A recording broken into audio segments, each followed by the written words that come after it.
Welcome, everybody. This is Denny with Why This True. And today, joining me from the UK is Marina from DarkStar Astrology. And Marina is a self-taught Brit-alian, she says, Brit-alian astrologer and illustrator based in the UK. 30 years of working with symbols and archetypes from the foundation of her astrological approach. For reading natal charts, her technique uses the tropical zodiac divided into decans and incorporating the fixed stars. And then she gave us an update in 2018. She continues to do research for her future book on Lilith and Eris. And she's glad that she did not rush in to complete it because she realizes the dark goddess archetype is far greater than just Lilith. It's really about the perspective or about the Persephone myth and what that means for humanity. In 2015, she had quite an awakening in terms of the negative effects of feminism on Western civilization. And there's now a concerted attack on both the divine feminine and divine masculine in the mainstream media, which is hugely destructive to family life. The survival of the Atlantean group is in peril. So we're going to take on this interview today with trying to include things that aren't that you may not find on her beautiful website DarkStar Astrology. So welcome, Marina, and thank you for doing this interview with me. I really do appreciate it. Oh, hi there, hi everyone. Hi. All right, so what's front and center for you these days? Oh, at the moment, boring thing is just finished. I'm doing the 2019 horoscope, so I've had my head down doing those. But at the same time, I'm really glad the way that my YouTube channel is going. It seems to be because I made a bit of a changeover in the last 2 years, and because of everything that's been happening politically as well, and my own sort of awakening in terms of, going from, I've sort of described this in other videos, going from sort of not left to right, knowing that now it's more of a sort of archetypal thing, that this sort of divide and conquer thing. And I used to be a kind of lefty, but now I see that, having swung from one end to the other and then back to the middle again, that it's just, I like to describe it in terms of planets now. And I still haven't done this video on the political, the political compass test. And you have, authoritarian and freedom that way. Yep. And then the left is, left and right. Yep. And I think with planets, it goes, the left would be Neptune, the right would be Uranus, because that's all about total individualism. And the left is all about communal stuff and everyone being one, which is Neptune, and no borders as well. We're all one and we all merge into each other and there's no boundaries. And Uranus is very, it's all about, it's being individualized, and it's just me and not considering anybody else, and also thinking that you're God as well, sort of, you're above God. Mm-hmm. But then the other spectrum, the authoritarian is definitely Saturn, obviously, and then libertarian is down the bottom is libertarian, as Jupiter, which is complete freedom. So then I thought, well, then none of them are wrong then. You can't say right wing is wrong or left wing is wrong or authoritarianism is wrong or freedom is wrong, because they're just all part of a spectrum. So it's always just trying to get the balance between those four. And if things swing towards one end too much, then they're always going to come back in balance, because it's natural law. And everything in astrology is natural law. So, and everything goes in cycles. You're never going to have a life that's full of Jupiter. I mean, even if you're born with it rising, you're still going to have your chart progresses and grows. So you even your sun changes sign as it goes round, and then you've got transits as well. So you're gonna have your turn with Jupiter being in your first house or in your sign. So you're going to have a year of great luck, hopefully. But it's never going to last. And the same with Saturn. You're never going to have Saturn all the time. It's like you never have winter all the time. But you need winter and you need some hard lessons. So you can't just have fun Jupiter indulgence all the time. Otherwise you just turn into a big fat blob. So yeah, a big gas giant, which is what Jupiter is. So yeah, so that's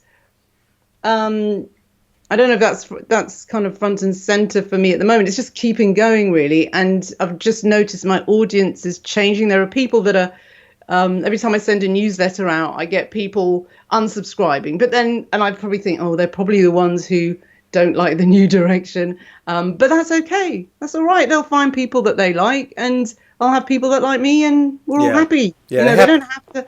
You can't please everyone. No, that happened to me too. As you change and grow, and the kinds of things that you emphasize, you're gonna draw a different audience for sure. So have you always done social commentary? Has that always been part of your astrological work?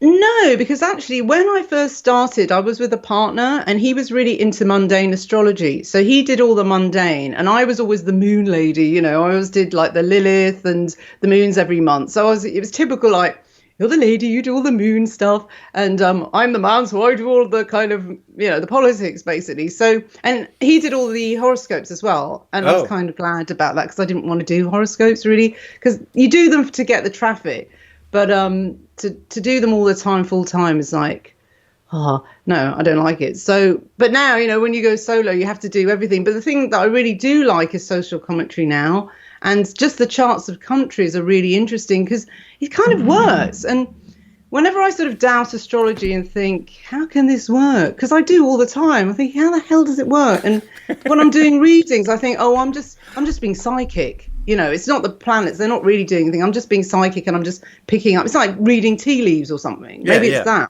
Right. But the only time you see when it really works is when you see it on a mundane scale, because you can see trends in the world and you can see countries' charts are really like those countries, and so that's when I think it works the most. And I read, it was one of the first books I read on astrology, oh god, I can't remember the name, but it was a very mundane one. It was showing things like the main one, the Uranus Pluto conjunction in the 60s. Oh my god, that was really that. But I used to think that, hey, that was a great time. But now I found out all the propaganda behind it, and the work that musician guy, what's his name?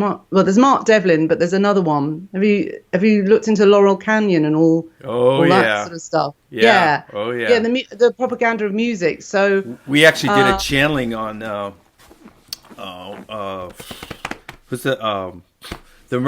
guy who just died. Manson, Charles Manson. Oh, was it Manson? Yeah, we channeled him, did a spirit rescue and channeled him. So that was a big part of his whole environment, was the Laurel Canyon thing. So and so I had to research to do the questions. So I learned about all that even more than what little I had known before, because I was kind of a late coming child of the 60s. I lived in a college town. I was in that environment close to Berkeley, California, and that whole scene. Right. So I know what you're talking about. And because you must be, sorry, you kind of like in between Generation X and Baby Boomer. Well, I was born in 57. And then, right. Okay. And when my mother was going to college, she boarded college students. So that whole 60s thing was just in my face, Dylan records and all that stuff when I was a kid. You were in it. Wow, because I was just born in 66, so okay, yeah. So yeah, 66 is a weird year. It's when Paul McCartney's supposed to have died, so there's that whole thing. Right. Yeah, no, I actually bought. I know this is a bit off topic, but I actually bought an original copy of Revolver from 1966 because it's my favourite Beatles album, and it's kind of like my birth album as well. So, and I was also a bit distrustful because I thought, I wonder if it's any different from the remastered one, and whether they've put like the new Paul in there. My daughter just had a go at me. She goes, I can't believe you spent £100 on a record to find out whether. And it was exactly the same. And there's mom playing it backwards, right? Yeah. I don't think I can do that on my. I've got a Bang & Olufsen old one. That doesn't I didn't want to give you any ideas. Yeah. You get the headphones on, you could listen to it backwards. Oh yeah, no, I've heard the backwards things. They freak me out totally. But yeah, so where was I? I went off on a right tangent there. But yeah, the whole 60s thing. The 60s. The Pluto conjunct Uranus, and the thing is now.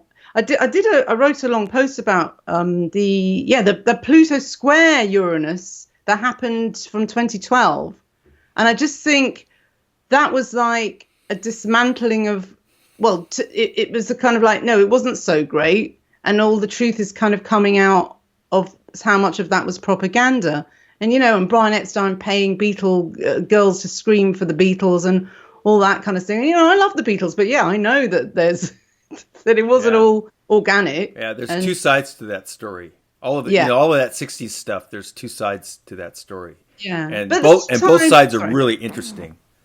Yeah, I think it's fascinating. But then I sometimes think I don't want it all to be a conspiracy, because I do get genuine, like, oh my God, the music before '66. Sorry, I know some people don't believe this, but I do. It had a sort of, I don't know, a really lovely quality about it, like the song "For No One" by Paul McCartney. That one, just love that. I've learned to play it on the piano. I just go, oh, and there's something about it. But then afterwards, it did get, freaking the White Album. Helter Skelter, and it just all went there. And I know I never could understand why everybody loves Sergeant Pepper so much, because I mean there are songs on it that I like, but I did think it did sort of change. Yeah. Maybe they just all got depends on what kind of medicine you're taking. Yeah. Yeah. That's all. Even my daughter said, she says, maybe he just took loads of drugs and turned into someone else. And I said, yeah, well, maybe. Yeah, well, when I saw Yellow Submarine, I had some help, so I'll never forget that movie. Oh, right. God, it freaked me out enough without anything, but yeah. Anyway, yeah. I can't tell that story, but no.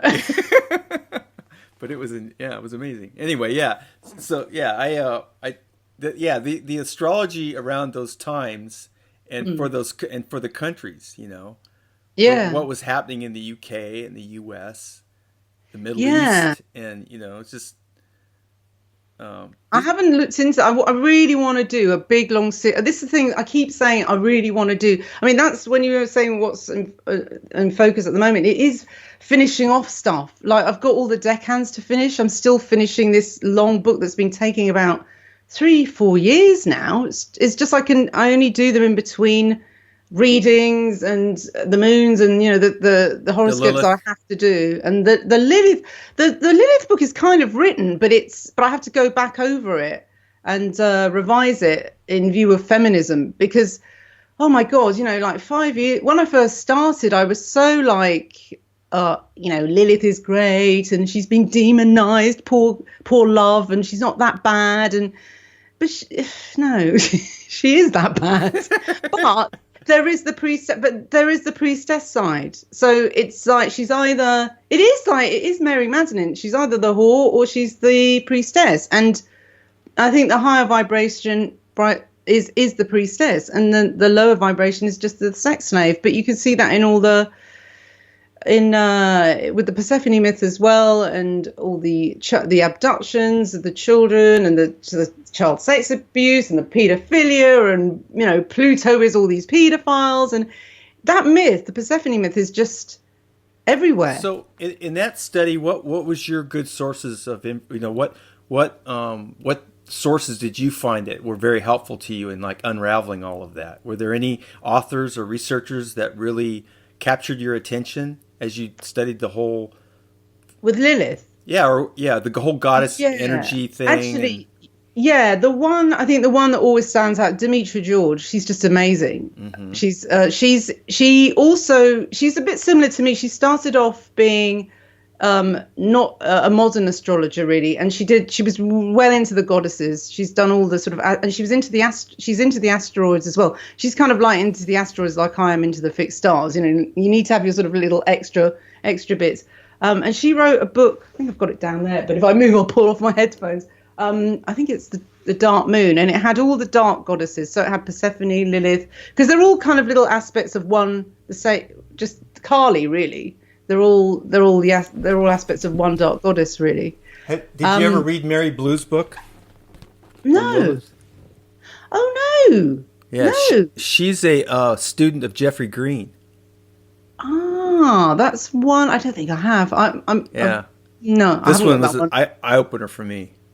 Oh, some parts of must get it. Yeah. See, when I get back into that, then I'll read more books. Then there's a book on Eris that I read, because I think Lilith and Eris are similar as well. Like Eris is the kind of outer planet version of Lilith, because like you get like Mars is the lower octave of Pluto. So to me, like Lilith is kind of the lower octave of Eris, and Eris is just another big thing as well. But so yeah, I just thought I'll just put them all together. It can't just be Lilith. There's Ceres, and there's all who's an actual asteroid that is a big deal as well, because I mean she was part of the planet that got blown up. So that's another thing. Fragmenting the goddesses is another thing. But yeah, no, Demetra George, going back to the original question, Demetra George is really the one. There were some other ones as well, but I can't remember their names. Yeah. But a lot of it's my own research, because this book's going to have things like, Lilith conjunct Sun, Lilith conjunct Venus, there's the cookbook bit as well. Okay. So when I do those, I look on Solarfire. I've got a really huge database, and just look up all the people that have that. All right. And it's funny, you get a story, like you have all the names and you go, there is a connection between them all. Somehow it's really strange. And then that inspires, a lot of it is, I don't know where I get it from. I suppose it's kind of just downloaded from somewhere. Yeah. So yeah. So there's a mixture of research and books I've read, and then just getting kind of inspiration, I guess. But yeah, it has to be balanced, because I think I was too on the sort of feminist side of the Lilith as being this thing. Yeah. Like the more popular accepted version of feminism was kind of like the filter for your approach in that. Now you're going to go back over it. Yeah. Yeah. I think I said Jeffrey Green, but I meant to say Jeffrey Wolf. Oh, right. Yeah, yes. yeah. She's from that camp. And so the foreword's by Patricia Waltz and then edited by Linda Johnson, and it's evolutionary astrology is what that's all about. Oh, yeah. So, Yeah. So anyway, this was a great eye opener for me. And the other one that had a section in there about the that same aspect was from the Pleiadian channeling material from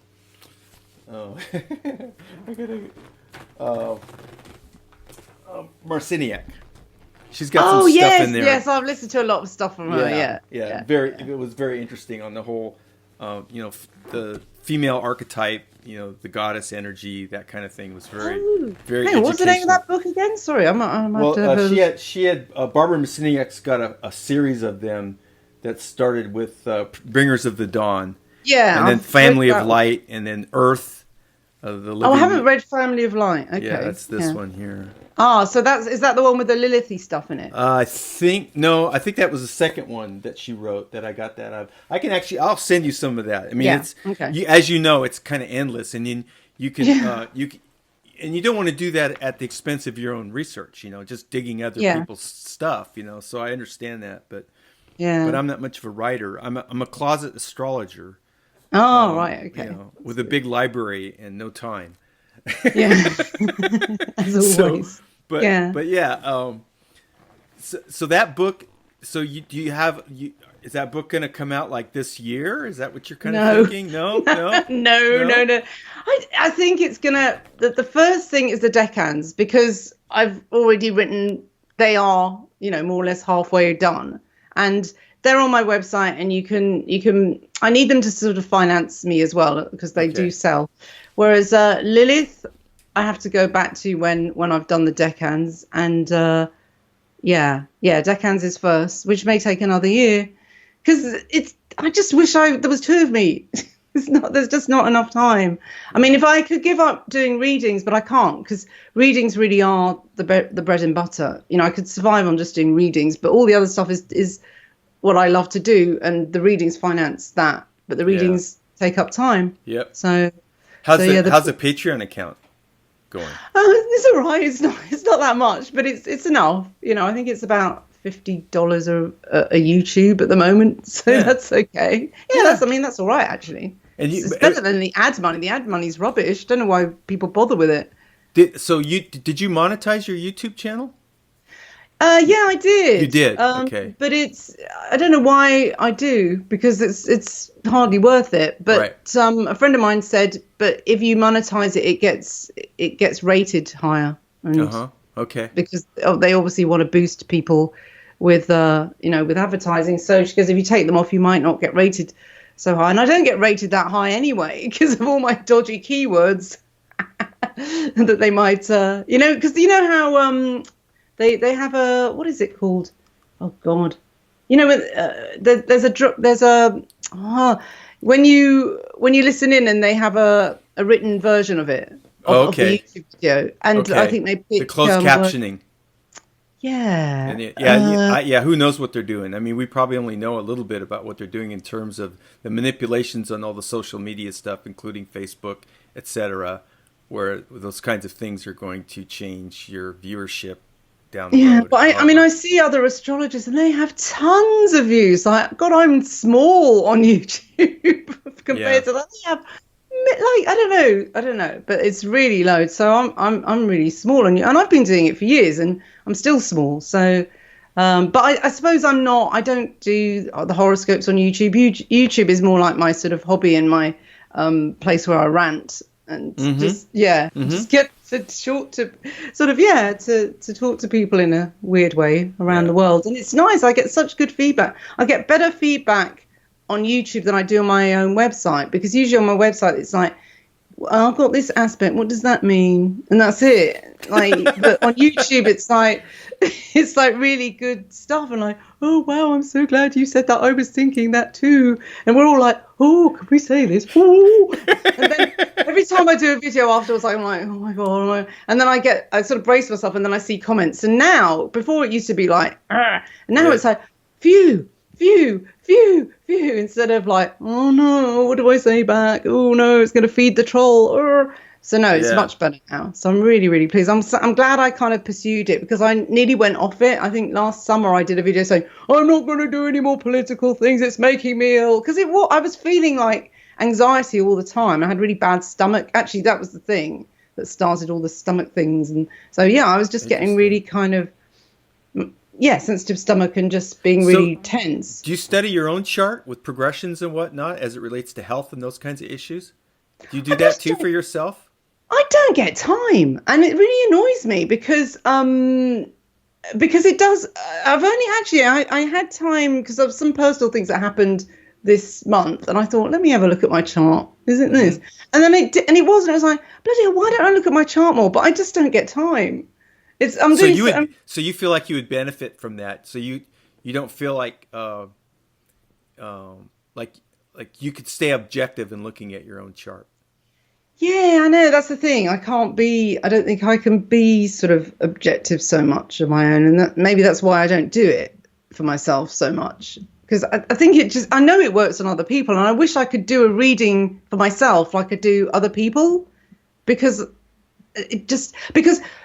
the psychicness or the whatever it is, it comes out of my mouth. And when I read my own chart, I don't say, this is a reading, or, it comes out from my mouth. So I can't do that for myself. I can't go, this is reading for Marina, blah, blah, blah, and then, so you have Marina, Jupiter rising. You know what I mean? I can't do it like that. So I have to speak it for it to work somehow. And you can't, unless I talk. Have you ever gone to another astrologer to get a reading for yourself? Yeah. Yeah. Oh, yeah. But not for a long time. But when I first started it, what got me into it was seeing a few astrologers in England, and that was good. And I should do that. But usually I tend to go to people who are really not astrologers now, and like kinesiologists and other sort of healers, because I just think it's more interesting. Because you get a bit sick of astrology when you do it all the time. Mm-hmm. You want another sort of healing. It's like the plumber with a leaky sink.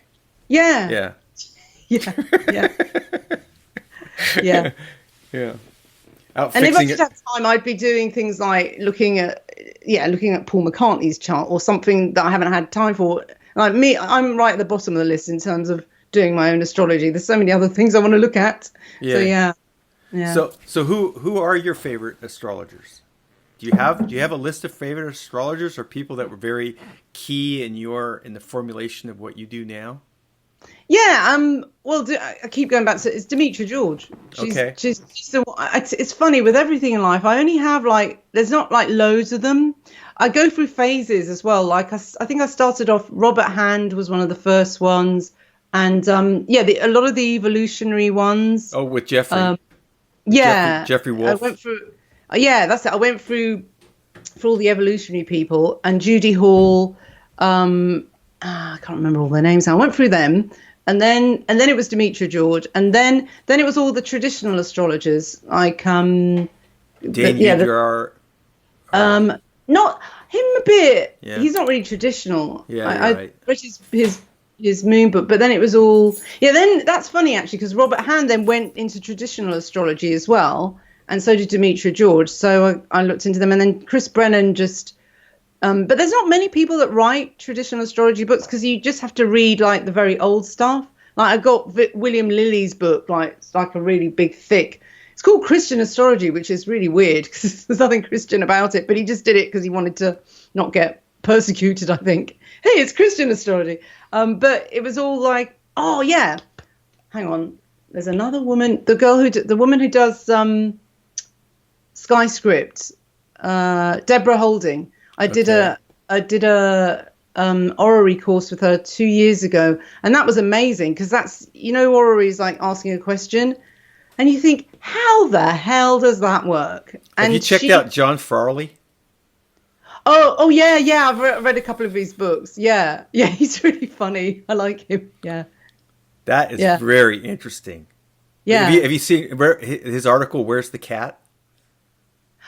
Oh God, I have to read. I can't remember. I do vaguely remember reading it. That is a ton of fun. If I had time, I would go learn with him because he's so out of the box, and he's old. It's like it's all drawn from that very old, from the British Isles. That old astrology. And that's what got me back into traditional astrology, because that's the proper stuff. Like translation of light and it's how they're seen in the sky and combustion with Mercury and all that. Yeah, so back when astrologers had a booth, and if they were wrong, they were either starving or killed. Oh my God! I mean, that was the kind of the environment for astrologers back then. You had to be really good. Yeah. Or you were not eating anything. It's like. Well, yeah. Or no, that's the thing. It was very. But I think the thing is that people, when the sort of modernization came around sort of the Victorian ages, and that's funny because it's when Neptune was discovered as well, and I blame Neptune for so many things. It's like deceiving, it's sorcery, and that's when they turned it into sort of like star signs and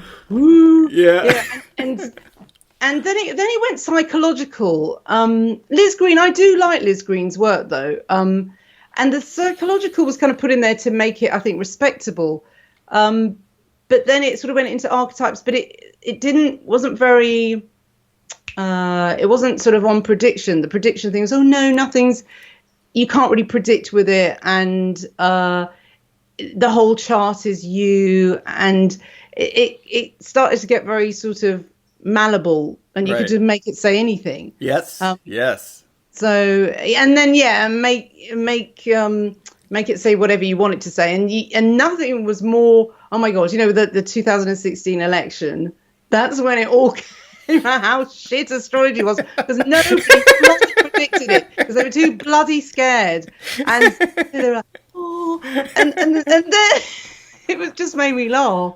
And I must admit, and actually the only one who stuck her neck out was a Vedic astrologer. Oh, what is her name? I'm so crap with names. She's got big blonde hair on YouTube. Everyone loves her. She's kind of famous for her. She's I think she must be about 60 or something, but she's got this amazing halo of blonde hair. And my friend turned me on to her, and she goes, listen to her, she's amazing. And she was really good about the Trump. She predicted it. She got it. And because she was kind of, I thought, oh, maybe I can say it too. So then I sort of and I went into that, and I did get it right. And people were like, oh, I had so much flack for that too. I have to say this after watching that last one that you did on the full moon, and your social commentary about the pedophilia and whatnot, is that from my perspective, I would really encourage you to continue with being a little bit more on the brave side. Oh yeah, because I think you handle it really well. I'm very impressed with your ability to like tell it like it is without just being an idiot about it. Was that the one when I was calling people cowards? Or was it the one before? Yeah, You might a little bit, but you're yeah. very tasteful about it. But But really heated about it because it affects. I'm right in the. you're talking belly about of the working class victims and Yeah. the Oh, God, the I get hypocrisy and Yeah. the Savile and all Yeah. that. Yeah, it was Yeah. just. Yeah. I just thought I thought that was well done, especially within the context of astrology. Yeah. And making Yeah. social commentary in the context of astrology. So, anyway, my 2 Yeah, cents. I think that's how hopefully, the thing about astrology is that, it is natural law. And that's another thing as well. So much stuff now has been turned into unnatural things, where nature doesn't lie. I mean, that's the really good thing about it. Nature doesn't lie. And the whole thing, if you get me into the whole thing about, the transgender thing and, there's no such thing, it's fluid. No, isn't it a male flower is a male flower and a female flower is a female flower? It's not on a spectrum. Either is it or it isn't. Yeah. You can't be a bit pregnant either. It's like you either are or you're not. So, there's all that. I haven't really gone into that too much either, but you heard it here first.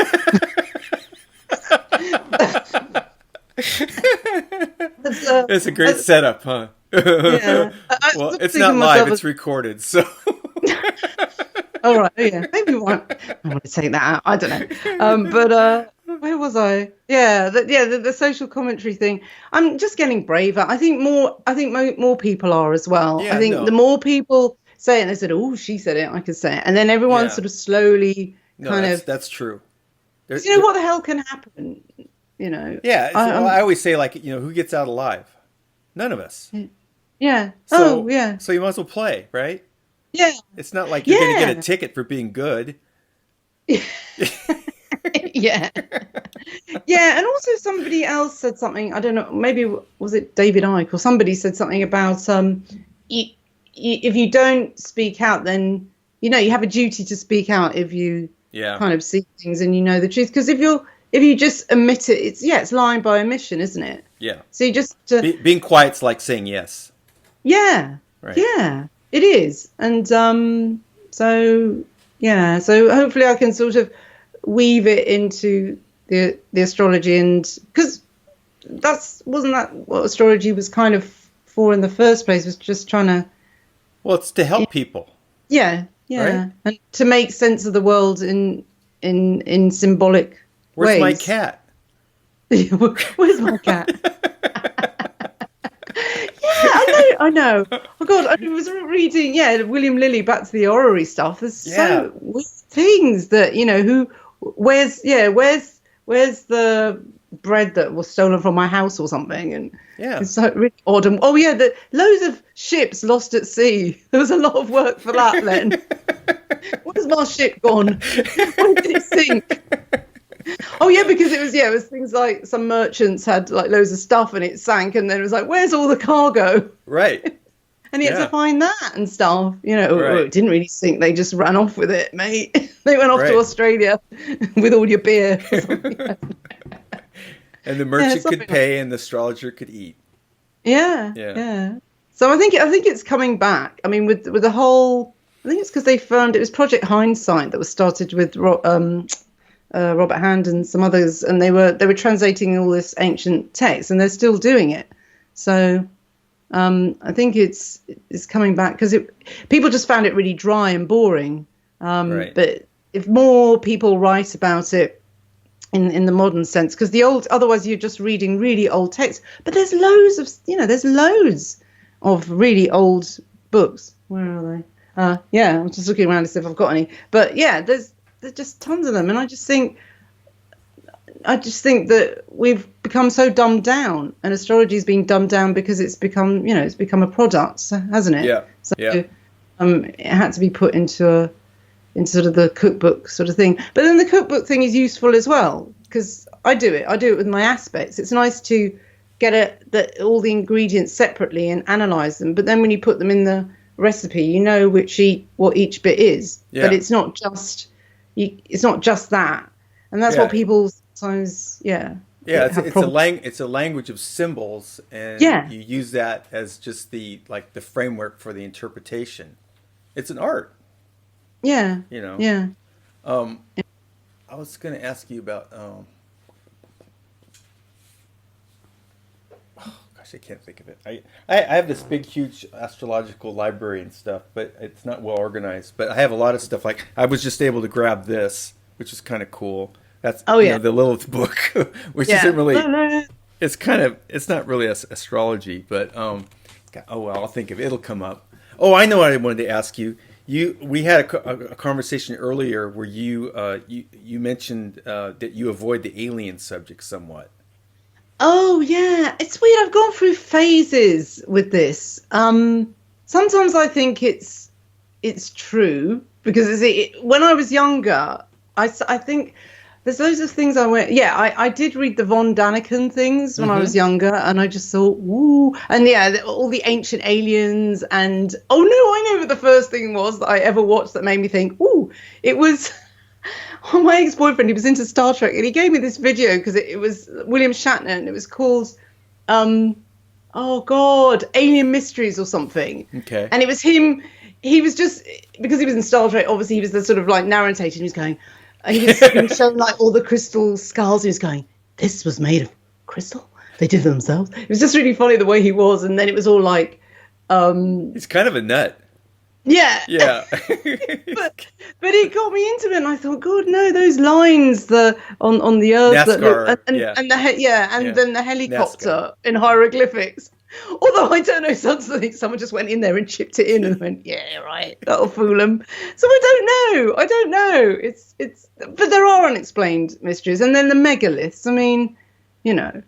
Yeah, that got me into it, and then there was all the Marciniac stuff, and so yeah, I've sort of done that thing, but then I thought, is it healthy to think that you can be abducted at any time, and there's enough to bloody cope with on Earth as it is without worrying about like being possessed?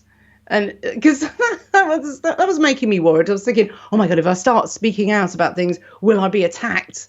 You know, and then I thought, no, because that's what they want you to think. And they, whoever they are, you're giving them too much power. So then I just think, no, I'm just going to laugh at it now. And I feel healthier for it. So maybe you can just, it's self-fulfilling prophecy, isn't it? It's like what you believe, you believe. And I'm still waiting for that astrology for ETs, that I'm still waiting for that. I'm like, so I have to ask Marina, she might know. Oh, astrology for ETs. Well, I don't know. But I mean, obviously the thing is the whole kind of demonic stuff. I did want to start reading like the Book of Enoch and all that kind of stuff because I bought myself a Bible and I was kind of quite interested to read that and see if there was like the things like the Revelations and I think there's truths in all the religions, and there is the whole thing about there's the jinn and there's always been demons, so there have to be something. But whether they're actual physical things or I don't know, or the mind virus, that Waitiko thing. What's his name? The guy who writes about that, because that was interesting too. Whether it is a kind of mind virus and artificial intelligence and the whole transhumanism thing. I mean, maybe that's different. No, it's different. The mind virus, he said it was the thing that the native Indians talk about. Like I don't know how they get into your mind, but I suppose it's like a meme, isn't it? It's like just if you repeat it often enough, it's like a spell and it goes into your head. And like before the 50s, there wasn't any sort of UFO alien-y things, were there? And then suddenly it became a thing. Well, there was, but it's like couched in different terms. Like they had the phenomena in the U.S. where they had these ships and these accounts of these ships landing, and these farmers having discussions with beings that were saying that they were from a different world, different planet. And one of the authors that I found that does a really good job with that subject is Jacques Vallee, who is a contemporary of J. Allen Hynek, who was the American astrophysicist or astronomer that ran cover for Project Blue Book, the Air Force, when the Air Force was tasked with coming out to the public about UFO sightings. So J. Allen Hynek got famous because he went up to research a civilian sighting. I think it was up in Michigan or someplace like that, and he blamed it on swamp gas. And then the Project Blue Book got shut down, and J. Allen Hynek actually did a 180, and he says, you know what? We need to be studying this more seriously. This isn't something that should just be covered up. So Jacques Vallee, who's still living, lives in San Francisco, actually wrote some books about this whole phenomenon of humans and UFOs, or are they something else, kind of thing. Yeah. So he wrote a book about the cults. Let's see. Here we go.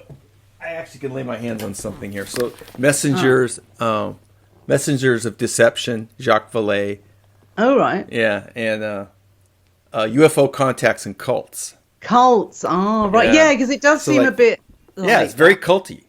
You know, you've got the Stargate thing, and then this other one's called Passport to Magonia, where it, from folklore to flying saucers. So it gets into the old ancient accounts of these interactions that humans had that really there was no category for them.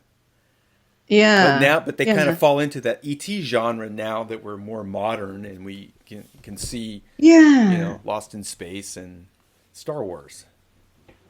Yeah, so, anyway. but we've always had we've always had the demons, haven't we? We've always had the fairies, and we've always had entities, whatever. But now it's been kind of moved into the alien thing. But I just kind of like wonder, because is it going to be like a sort of this kind of new world order thing? If you've got something out there, then we're all unified against it. We've all got to unify, so we've all got to have one language, and then it just seems like a excuse for world domination. So I just don't trust it. That's all. And I think that's a very healthy attitude, in fact. And also because it's never kind of happened to me. I mean, I've not seen seen any, and I've never been, as far as I know, been abducted. So I could be denying it though. But I am quite spaced out though as well. I mean, I loved Close Encounters. Like when that film came out when I was about, I think it was 11. It was like, wow, that's just the best thing ever, and do. So there is this kind of thing about what's out there, and if you're an astrologer, of course you're always like looking out there. It's funny you bring up that movie, because in that movie there was a French astronomer that was featured as one of the characters in there, and that character was modeled after Jacques Vallee, the guy who wrote this book, in that movie. So there's a French astronomer in there, when the ship lands, and he's standing up there. Yes, I know. I remember the one. Is it Francis Truffaut played him? Okay. Was his name Francis? I think it was. But I remember him, because I always thought character he's was an interesting guy. Yeah, that's Jacques How Vallee. weird, because I don't know why he stood out for me. I always remember that guy. He looked a bit mad. He had kind of slightly long hair and a white jacket on, and he was like, was he the one that was playing that keyboard thing? I don't know, but he anyway, was up there. I don't know if he was playing it, but he was up there going, and looking very studious and serious. So allegedly that was modeled after Jacques Vallee, who's still alive. J. Allen Hynek's passed, but Jacques Vallee is still around. He was actually at a conference that they had out here on the west coast of the United States called Contact in the Desert, and I got to see it. I got to see him in one of his workshops, and one of the things he did was he looked at these UFO sightings where they'd actually gone in and brought in like MUFON, like the organizations that research these types of encounters. And he went through 3 of these, one that was ancient, one that was older, like from the 80s in Europe, and then a more modern one where he talked about the evidence that they collected, the conclusions they came to, and how all 3 of them were wrong. And it was one of the most fascinating workshops that they had that I know of, that was at this UFO kind of centered, ET kind of centered conferences that they had out on the West Coast. So I wrote my little letter, sent it off to Jacques in hopes that he would do an interview with me. I haven't heard back yet, but that's one of the reasons I bring it up. He's a very interesting fellow. He's written a lot of the stuff that he wrote was back in the late 70s. Okay. And it still holds water. But I bring it up with you, Marina, because you did mention that you were a little bit phobic about the whole ET thing, and it kind of stuck in my head.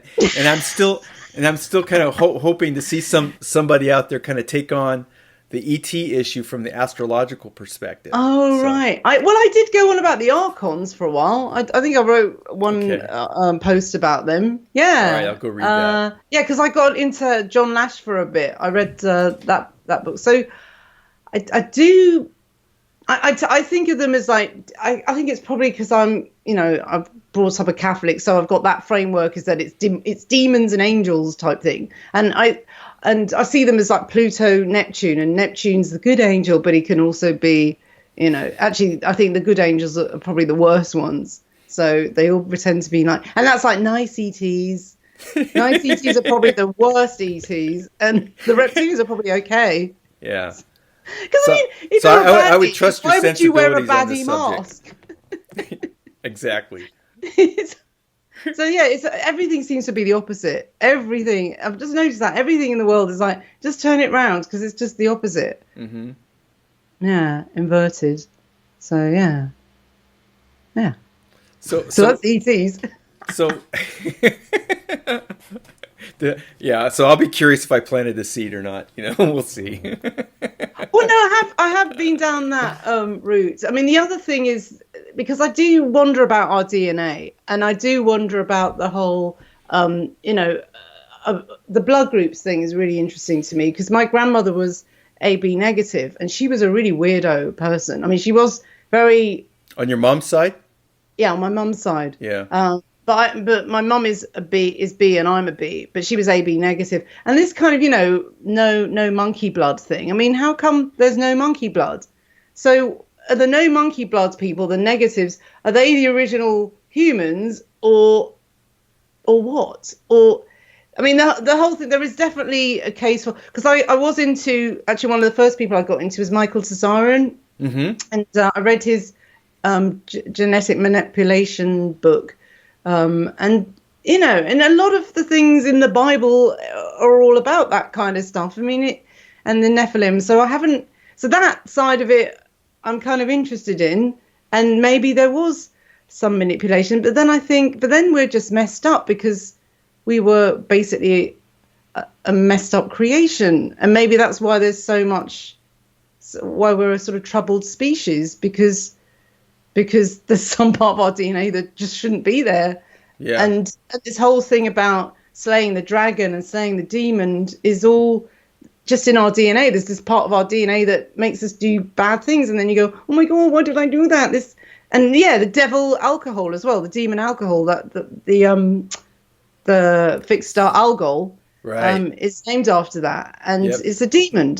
So, I've seen people who drink and suddenly just their faces completely change, and it does look like a different person. So, and it is shapeshifty. You know how the whole David Icke thing, he shapeshifted and blah, blah, but it does look like that. I mean, I've seen that happen twice with somebody else who was on kind of drugs. Mm-hmm. And I was Skyping with them, and their just face completely changed, and it freaked me out. And they went, I've got to go now. And I went, oh. And he knew his voice changed as well. Yeah, maybe. But anyway, so I do think there's some kind of, it's in the gene. I think there's something in the genes. Mm-hmm. And I just think our genes, we have genetic memory, and it's all kind of in here. It's not out there. I think it's all in here. The space is in here. And we just project that out onto the stars, and we see patterns, but it's all, I think it's all in here. Mm-hmm. So, and then I think humans are pretty amazing things, and you kind of forget that if you're sort of thinking, oh, these aliens with their superior crafts and their superior this and yeah, I don't know. Yeah. There's the savior mentality, which is really strong with us in a lot of the cultural and religious traditions about some other person or being or institution is going to come along and save us and make things better, and that. So that's very compelling aspect of this whole thing too.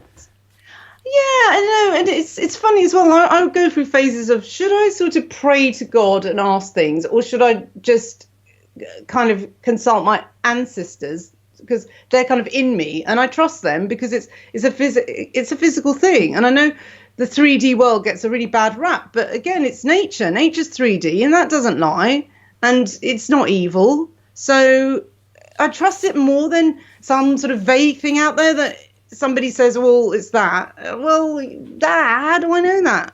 I know it's all like, I need proof. But at the same time, I do believe in an afterlife and other dimensions, because otherwise I wouldn't be doing bloody astrology. So it's a hard... But then I think that the mystical thing is, it's in the blood, or it's microscopic. Why does it have to be big and out there? Why can't it be in? Yeah. And or maybe actually, even both. Maybe they're not mutually exclusive. Yeah, as above, so below, of course. So, and who's that other guy as well?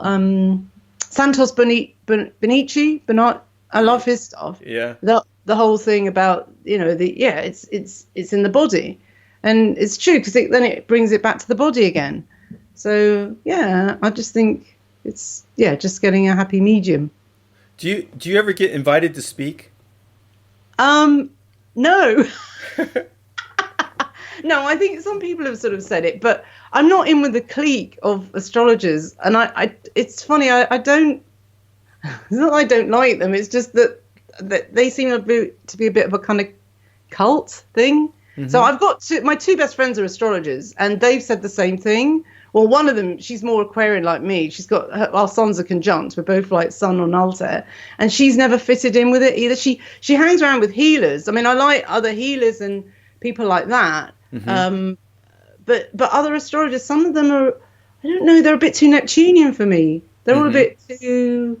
Other astrologers don't think I'm being horrible, but it seems to be a bit like the sort of cults of the kind of UFO people, that it becomes a kind of like Trekkies, It's like this kind of like they all join together, like this sort of like clique, and then they all follow each other, and then you have to be the same as them, and if you say something that's out of their clique, then you're you're forced to kind of conform like that. And I don't like to be like, I like to be, I'm very mercurial. I'll go like sort of in between everywhere, but I don't like to be part of any groups, because I think once you do, there's always the danger of being kind of brainwashed and peer pressured into doing things. So I have gone to some astrology conferences. Actually, you know what? I'd like to go to the ones in America, because I do get on better, I think, with the American astrologers. The English ones are a little bit dusty. I don't know what it is.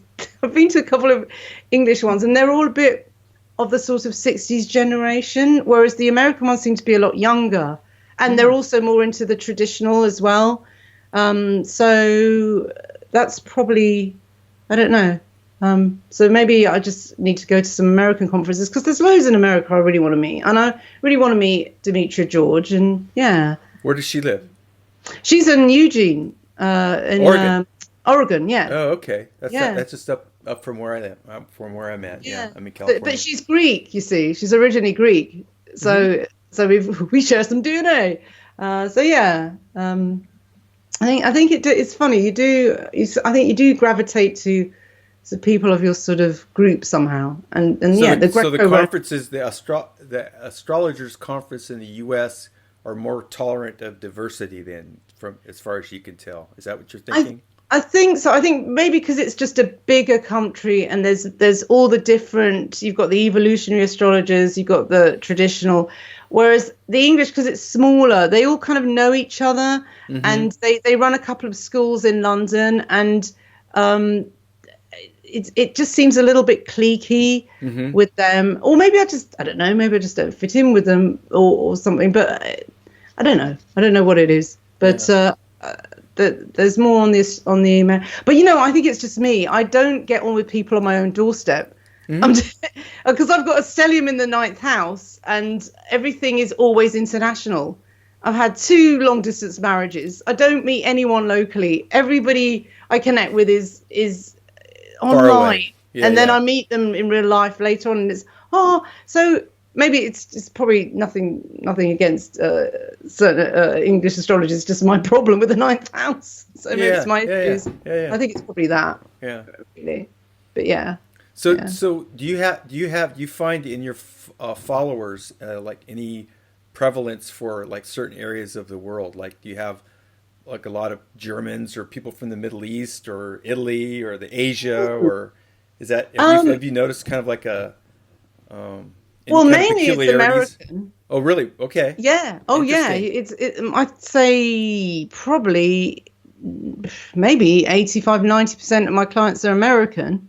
Yeah, they're not English. Not so many. I might get like, yeah, it probably is. Also, because, yeah, the language, and you're a bigger country. So, because Europe, they don't all speak English. So England's only quite small. So, yeah, it's mainly, and of those, a lot of them are sort of Italian Americans, Irish. I don't know. I think it's the Celtic thing I really connect with. All my friends are Irish, I think, in England. I don't even know many English people. If I make friends in England, they tend to be kind of Scottish, Irishy. I don't know why that is, but it seems to be. Or Polish, but then that's a Catholic thing maybe, because I went to Catholic school. But there is just something a bit different. I don't know what it's more sort of... I asked because I had that experience for the stuff that we've been doing lately. A lot of Australians, a lot of Canadians, and the U.S. side is well representative. But in terms of size and proximity, the Americans for the work that we're doing is less. It's like that's interesting. Yeah, it is interesting, and they just keep popping up. More Australians, more Canadians. And quite a few people in the UK and Ireland, but in the US, not so much. Weird. And it's around the partnership I have with a fellow who does channeling work and healing. Oh yeah, and it's just anyway. So we just noticed that, it's very interesting. I was going to try and do a research on that because there are, you can project your chart onto a map of the world. And there are places that are more connected with certain angles of your chart. So your mid-heaven, in your career, you might get loads of clients from a certain people on that line. And I did start pinpointing all my clients on Google Maps to see if there was a thing, but then I got bored of it and I didn't do that. But I wanted to see if there was a pattern. Right. But they may well be. I mean, they may well be for you. The reason that it's that. But I'm surprised because I thought America was kind of quite into all the, spaced out stuff. Yeah, they are. But I think there's also kind of a narrative that's acceptable. And if you kind of step out of that narrative, then you kind of, people, you're talking about, there's a part of the narrative that doesn't fit with the more popular ideas about what, as far as spiritualism or disclosure or kind of thing. So that's the transition that I went through, is being more in alignment with a lot of the disclosure narratives or the stuff that you hear around ETs or aliens and that kind of thing. And then I kind of like moved off into an area that wasn't quite as love and light, flowery, good news. I kind of noticed that. It's not so much good news anymore. And then so there was a contingent of people that we lost, or that I lost in my viewership or followers, and then now it's kind of moving into this new area, and with that new area, more Australians, more Canadians, more people from the British Isles, and I was like, that's interesting. that is interesting. Yeah, it is. I think the sort of the sugar coating and That's the thing. A lot of people just want it to be easy, instant karma. John Lennon's it. Yeah, they do. They just want kind of. It's the same with astrology. It does attract some really. I mean, I don't want to say without sounding too kind of offensive, but it can be like narcissistic people. Because they all want to know, like, tell me about me. Am I special? I've got a really nice grand trine in my chart. Am I special? There's a bit sort of like that. Yeah, and like with regressions, past life regressions, What do you mean I'm not Cleopatra? What are you saying? As a servant girl, what? So I mean, to make good use of a lot of that, you have to be willing to take your medicine, and those people are generally in the minority, I would think, for the most part. Yeah. Astrology too. Yeah. I think it's like that with everything, though, isn't it? It's like every little. Because actually, I was watching an interview with a flat earther, and he was going on about he's not like all the other flat earthers, and he doesn't like them because they're all like too kind of culty. And I thought, oh, that's kind of interesting. So he's a sort of unusual flat earther. I mean, that's another thing. It's like, oh God, no, not more things to worry about, like, or think about. But the thing is with that theory, it's kind of a nice one to think about, because if you're an astrologer, the ancient astrology did revolve around the freaking earth, and all the old sort of alchemical stuff and all the hermetic stuff is that. And then you think, well, there must be something to it. But I don't think it's physically that. You know, again, like, you know, in the Bible, people take it literally, and say maybe with the flat earth thing, maybe it's not literally a flat earth. I think it's round. Or maybe it's a pizza. I don't know. But then I thought it's quite good to entertain the idea, just to kind of shift your perspective a bit. Because then you think, well, then there's no aliens and there's no people coming to invade us, which is quite a nice thought, actually. And that the stars are just one big kind of like, you know, firmament up there. Yeah. That's kind of quite comforting. And I thought, maybe, I don't know, you know, but I'm willing to entertain anything, you know. I do look into everything. Yeah, it's the time for it. It's the time to do that. It really is. Yeah. I mean, even if you even end up being 100% wrong, at least you went there to find out you are, you know. Yeah. And it's interesting you bring up flat Earth, because we had these really terrible fires out here where I live. Oh, right. And I my opinion was that the explanations for them were like bunk. But there was one guy out here, a local fellow, who did some amazing research on the fires, produced some really good videos about it, and asked some really good questions, and came up with some very interesting answers. And he was a what they call a flat earther. Yeah. But his investigation on the fires was just amazing. No one else was doing anything as good as what he was doing. And it was so weird to look at that in conjunction with this flat Earth thing, which also he did not bring into the discussion about the fires. Oh, interesting. It was really. I was going to do an interview with him, and we never ended up doing that. But it was just so interesting to see his ability to keep those subjects segregated and do such a good job on the fires. Well, that's the thing, because a lot of people I like for other reasons are into flat Earth, and I was thinking, oh God, how come you're into flat Earth and you're really intelligent? And then when I said it, because I was talking to my daughter about it, saying, what about the flat Earth? He goes, oh Mum, look, you're weird enough as it is. Don't start with that one now. And I said, well, you know, it could be. And I started going on about, well, how do you know that it's, you know, I said, you've never been up in a rocky. How do you know? She goes, yeah, but Mum, it's like, I said, yeah, because the school told you that. But, you know, it's worth, you know, chewing around in your head, because you never know. Well, you never know. It's a good exercise, I think. It's got to the point where I think, God, you can't really believe anything anymore. So why not flat Earth? You know, we can't, there's so much lies now. You just think, God, it just could be anything. Could be anything. And but then if it could be anything, then it's a bit like, oh God, you're really at sea then. What can you believe in? But then, I don't know. Yeah. Then as long as you know how to sleep and feed yourself, you should be okay for a while. Yeah. Where's the cat? Where's the cat? As long as where's the cat, then it's all right. Well, and it's also interesting you brought up that, like, the ancient astrology, that was the perspective, you know, the flat Earth, that it was the perspective for astrology, which is kind of fascinating. Yeah. Oh God, what was I going to say as well? I had something and it just gone out of my mind now. But yeah. So it sounds like you've done a little bit of studying on the history of astrology. Yeah. Which I think is really helpful, because I mean there was a time when astronomy and astrology it was one thing. They weren't separate. Yeah, no, I know. Yeah. That's the thing, and it's funny because they were at a time again when they didn't know that it was going round, that it was when it was flat Earth. So, so what happened? There seemed like then they sort of split apart. I can't remember when exactly it was, but. Yeah, I mean, well, doctors as well had to be astrologers, and the whole thing about all the humours. I mean, I haven't really got into that. I did read a lot about the history, but I can't kind of remember it now. It goes out of my head. But the time around William Lilly and the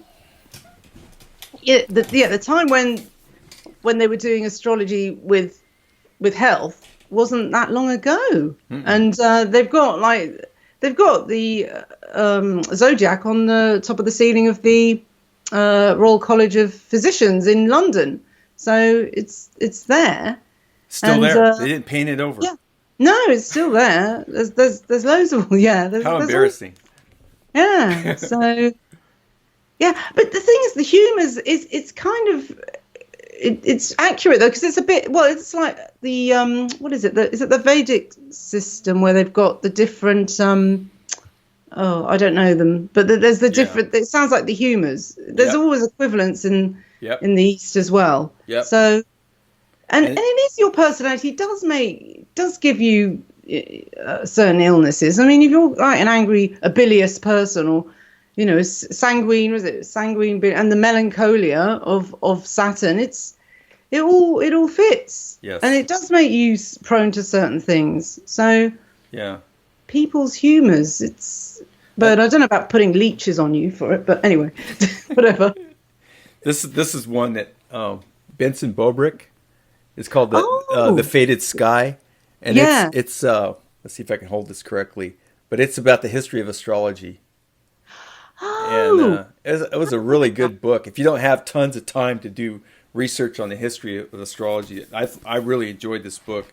It was an interesting read. I think when I read this just about straight through. I didn't send it down. I'm one of those people who read 4 books at the same time. So I'll pick up one book and read a chapter, then pick up the next book, read a chapter, just for variety's sake. But he did a really good job on this, and he's got a lot of stuff in here on Lily and anyway, it's called The Faded Sky. Yeah, that's another one on my book list, because I went through a history of astrology stage and then I sort of forgot about it again. There was another book, but I can't remember its name, that I read. Yeah, that had a good. And I think this one led me to William Frawley, the guy who does the Horary stuff, and he actually does the football in the UK. He was like, "Who's going to win the match?" He was doing that forever, And I think he got kind of famous doing that. I don't know the whole story, but apparently he was quite good at it. I didn't know that you could do it for like events, because it's like, who's going to win the election? I didn't think you could do it if you weren't personally involved. I don't know how that works. Yeah, I don't know. Yeah. It's like, if he did it and it worked, then it did. Or was he just psychic? It's always that thing. Or was he just psychic? Yeah. Yeah. Well, he really did. I mean, from my understanding of it, he really did use the old methods.